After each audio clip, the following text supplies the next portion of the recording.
실제 검토를 했던 기업 중에서 몇 퍼센트 정도를 투자했는지에 대한 질문이 있었습니다. 그래서 9% 정도 기업에 투자를 했다는 거죠. 그러면 결국 이 시리즈 투자라는 구조 자체가 실패 기업을 양산하는 구조인 거 아닌가? 저는 사실 벤처 투자는 투자자가 주도하면 안 된다고 생각합니다. 벤처 투자는 기업이 주도해야 됩니다.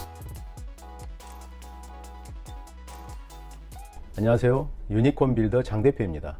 스타트업을 창업하는 분들이 많이 늘어나고 있습니다. 그리고 요즘처럼 AI와 로봇에 의해서 세상에 대변혁을 일으키는 이런 혁신의 시대에는 스타트업 창업가들한테 많은 기회가 열릴 것입니다. 스타트업을 처음 창업해서 자본금을 가지고 시작을 하면 보통 한 6개월에서 1년 정도가 되면 자본금이 다 소진됩니다. 그러면 정부 지원 사업이나 또는 기술 보증기금이나 또는 신용보증기금 같은 곳에서 보증서를 발급받아서 자금을 조달해서 부족한 자금을 운용을 하게 됩니다. 그리고 그 다음에는 본격적으로 벤처 투자를 유치해서 투자 자금을 모집하는 활동을 하게 되죠.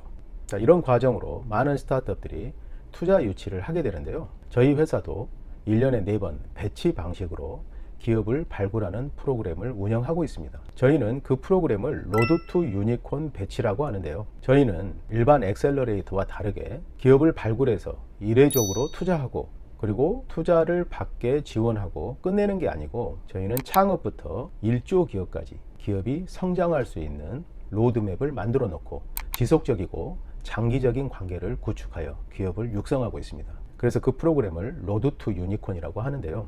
로드 투 유니콘 프로그램에 승선할 기업을 발굴하기 위해서 배치 방식으로 기업을 모집하는 것입니다. 자, 그런데 이 과정에서 기업의 IR 자료를 접수하고 그리고 기업을 만나서 심사를 하다 보면 스타트업 창업가들이 투자자들이 가지고 있는 일반적인 견해와 많이 차이가 있다는 것을 알게 됩니다. 스타트업 창업가들은 많은 투자자들을 만나보지 못했을 것이고 사업을 해본 경험도 다르고 그리고 시장도 다르기 때문에 너무나 천편일률적인 모습으로 투자자를 만나게 됩니다. 그래서 투자자 입장에서는 스타트업 창업가들을 보면 서로 수준도 다르고 IR을 하거나 사업을 진행하는 방식도 너무 많이 다르다는 생각이 듭니다. 하지만 투자자는 기업을 발굴할 때 아주 중요한 몇 가지 지표를 가지고 기업을 보게 되는 것이죠. 그래서 스타트업 창업가들이 투자 유치를 하기 위해서는 투자자들이 어떤 관점을 가지고 바라보고 그리고 어떤 기준에서 투자 대상 기업을 선별하는지에 대해서 꼭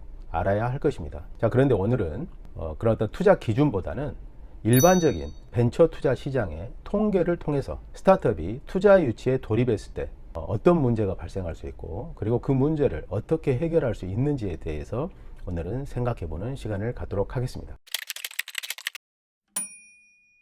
자, 스타트업이 투자를 받기 위해서 투자 제안서를 제출을 하면 투자 유치에 성공할 확률은 얼마나 될까요? 저도 궁금해서 찾아봤더니 2% 정도에 불과합니다. 예를 들어서 100개의 IR 제안서가 투자사에 제출이 되면 그 중에서 2개 정도 회사가 투자를 받는다는 통계입니다.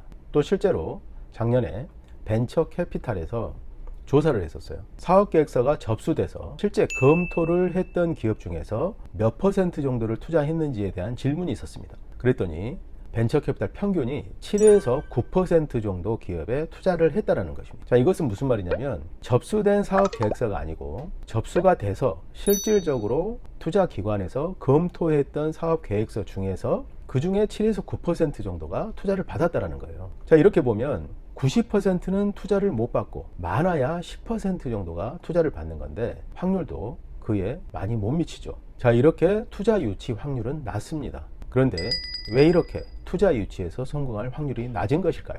결론적으로 말씀드리면 벤처 투자사는 최고 수준의 기업을 찾습니다. 많은 스타트업들이 자기만의 스토리가 있어요. 그리고 사업을 하는 목적과 목표도 분명히 있습니다. 그런데 각 기업의 수준은 많이 차이가 날 수 있습니다. 독점적이고 잠재력이 높은 기술을 가지고 사업을 하는 기업도 있고요. 그렇지 않고 단순한 아이디어에서 사업을 하는 그런 기업도 있습니다. 그런데 벤처 투자사는 투자를 할 때 1조 기업에 도달할 만한 그런 거대한 시장과 거대한 비전을 가지고 있는 기업에 투자를 해서 그것이 실현돼서 수십 배, 수백 배의 수익을 내는 것을 목표로 합니다. 왜냐하면 대부분의 사업이 실패하기 때문이에요. 아무리 좋은 아이템을 가지고 아무리 좋은 계획을 가지고 하더라도 사업에는 너무나 많은 변수가 있기 때문에 대부분 실패하게 되어 있습니다. 그래서 벤처 투자사는 10개 기업에 투자하면 9개는 안 된다고 생각을 해요. 1개 정도가 성공 가능성이 있다고 생각을 합니다. 그래서 그 모래사장 속에서 진주를 찾아내기 위한 게임과 같죠.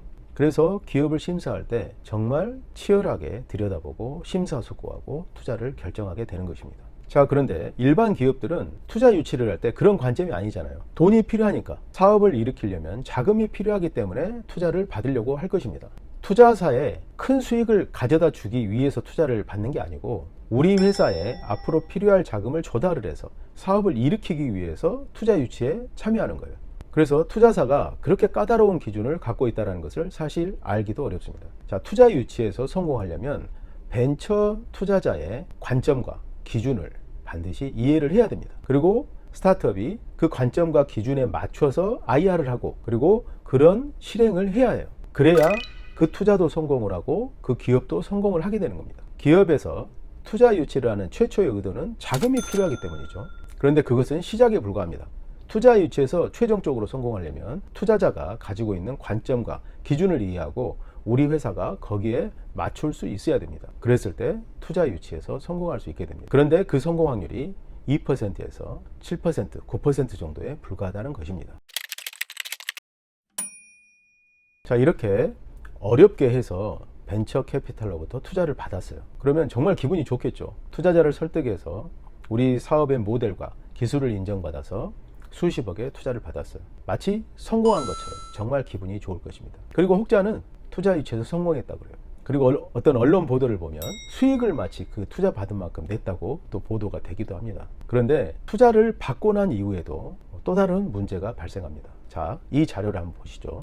자, 이 자료는요, 2022년 9월에 중기 이코노미에서 발표된 자료인데요. 과학기술정책연구원 보고서에서 발췌한 자료입니다. 과학기술정책연구원은 벤처 투자사로부터 투자를 받은 기업 중에서 우수한 기술을 가진 기업을 검증을 해서 연구 개발 자금을 지원하는 프로그램입니다. 이걸 팁스라고 해요.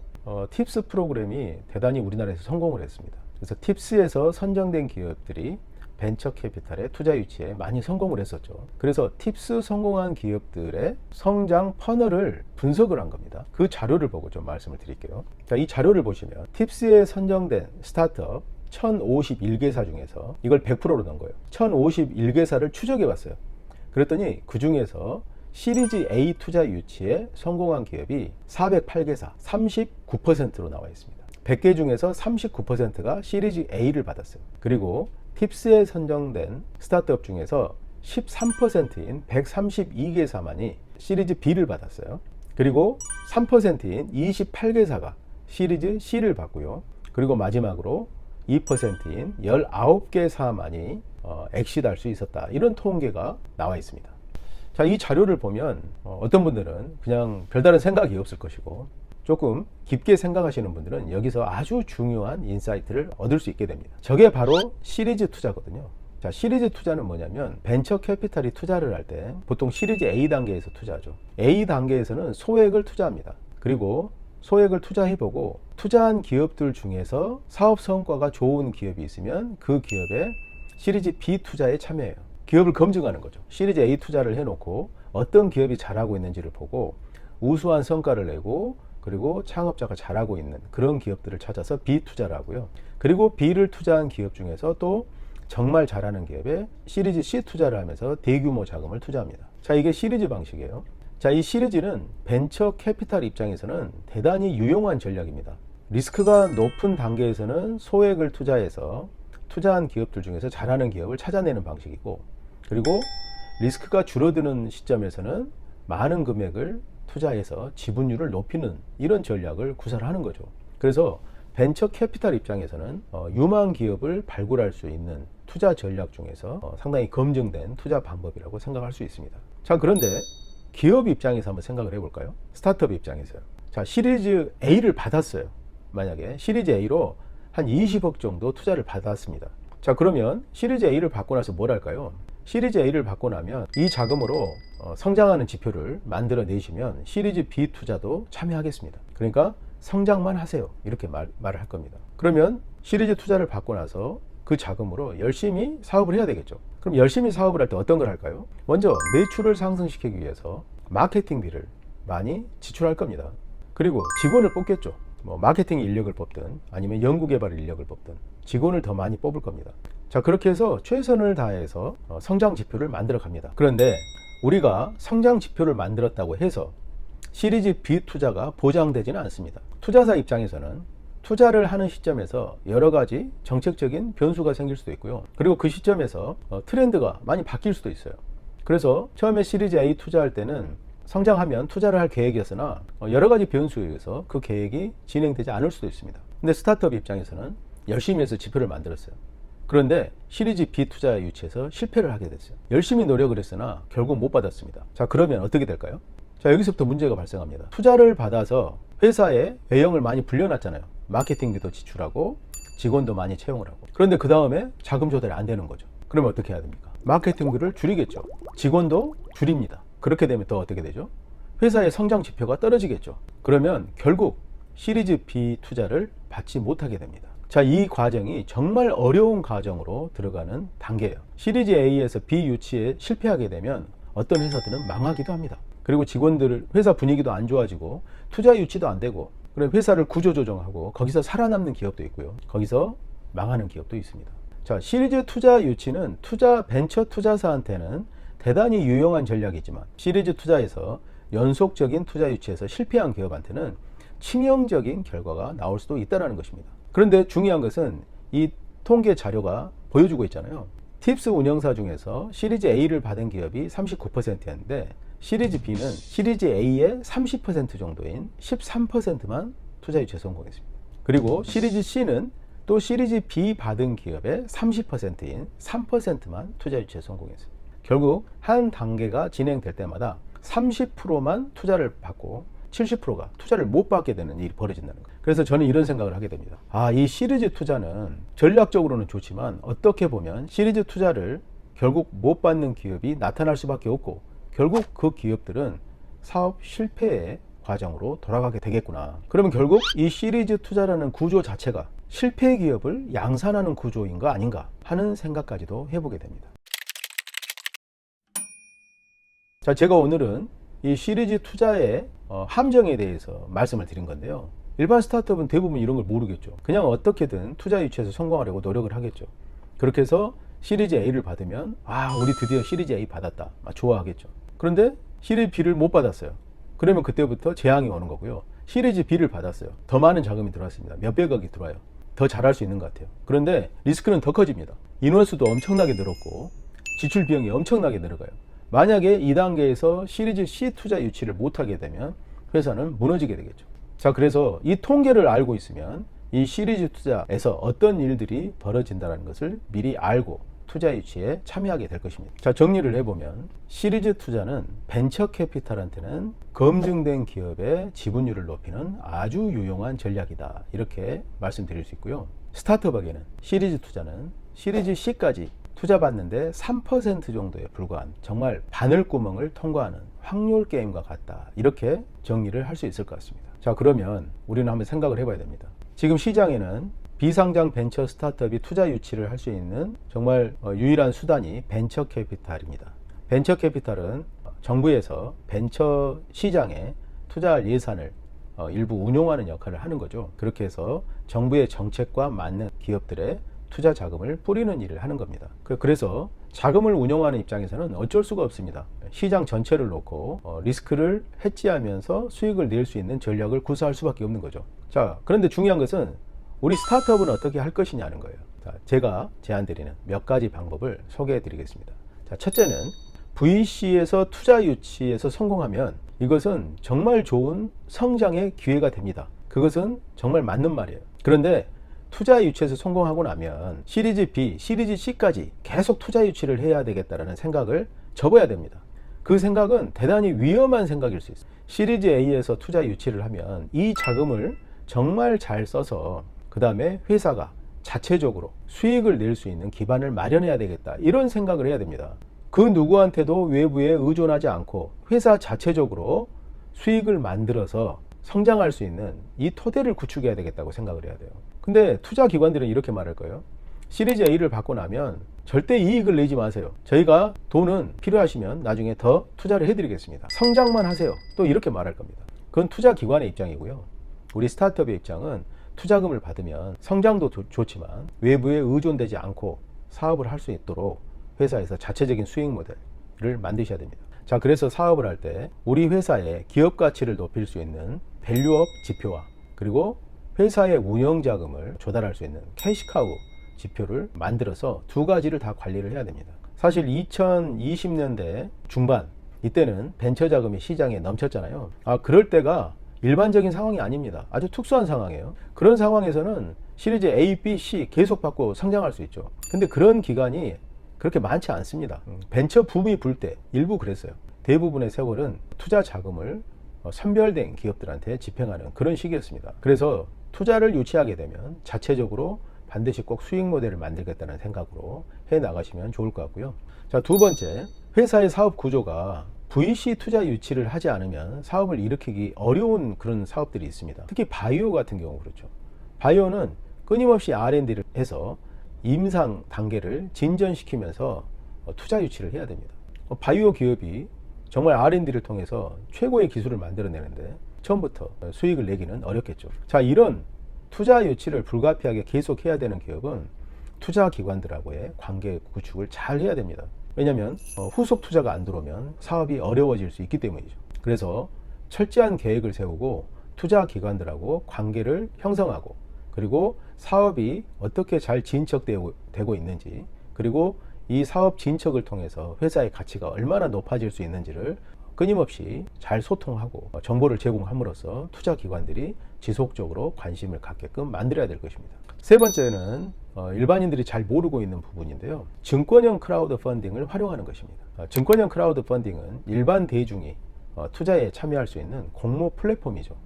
이 증권형 크라우드 펀딩에서 투자 유치는 VC 투자 유치하고 좀 다른 특성이 있습니다. 증권형 크라우드 펀딩은 온라인의 페이지를 보고 투자자가 의사결정을 내려서 투자하는 거죠.